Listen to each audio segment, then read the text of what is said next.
ഒന്നുമില്ല എൻ്റെ കയ്യിൽ ഇബാദത്ത്, എന്ത് ഞാൻ ചെയ്യും റബ്ബേ ചതിച്ചെന്നെ ഇബ്ലീസ്.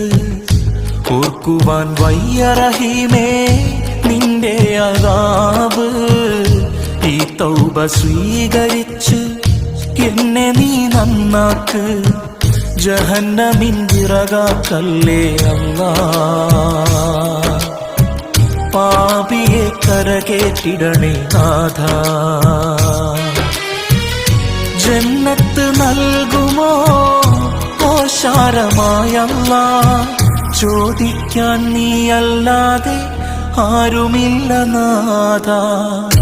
ഒന്നുമില്ല എൻ്റെ കയ്യിൽ ഇബാദത്ത്, എന്ത് ഞാൻ ചെയ്യും റബ്ബേ ചതിച്ചെന്നെ ഇബ്ലീസ്.